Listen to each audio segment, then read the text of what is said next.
ആസ്യ മുഴുവനും പൗലോസ് സുവിശേഷം കൊണ്ട് നിറച്ചു. എന്നിട്ടോ ദൈവം പൗലോസ് മുഖാന്തരം അസാധാരണമായ വീര്യപ്രവൃത്തികളെ ചെയ്യിക്കയാൽ. ഇംഗ്ലീഷ് ബൈബിളിൽ എഴുതിയിരിക്കുകയാണ്, Now God worked unusual miracles. ഞാൻ അത് അത്രയും വായിച്ചപ്പോൾ തന്നെ സ്റ്റക്കായി പോയി. അത്രയും വായിച്ചപ്പോൾ തന്നെ ഞാൻ അവിടെ സ്റ്റോപ്പായി. Now God worked. ഇപ്പോൾ ദൈവം പ്രവർത്തിച്ചു. പ്രിയമുള്ളവരെ, വേദപുസ്തകം നമ്മളെ ദൈവത്തിന്റെ കൂട്ടുവേലക്കാരെന്നാണ് വിളിച്ചിരിക്കുന്നത്. നിങ്ങൾക്ക് എത്ര പേരാ വാക്യം അറിയാം? 1 കൊരിന്ത്യർ ലേഖനം 3-ാം അധ്യായത്തിൽ വചനം പറയുന്നത് നാം അവന്റെ കൂട്ടുവേലക്കാരാണ്.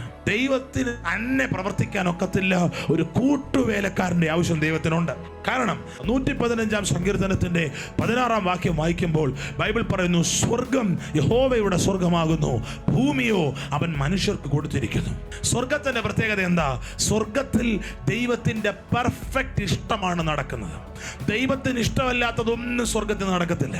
ദൈവത്തിന്റെ പെർഫെക്റ്റ് ഇഷ്ടമാണ് സ്വർഗത്തിൽ നടക്കുന്നത്. എന്നാൽ ഭൂമിയുടെ പ്രത്യേകത, ആ ഇഷ്ടം ഭൂമിയിൽ നടക്കണമേ എന്ന് ആരെങ്കിലും പ്രാർത്ഥിക്കുമ്പോഴാണ്, അതിനോട് ആരെങ്കിലും സഹകരിക്കുമ്പോഴാണ് ആ ഇഷ്ടം ഭൂമിയിൽ നിവർത്തിയാകുന്നത്.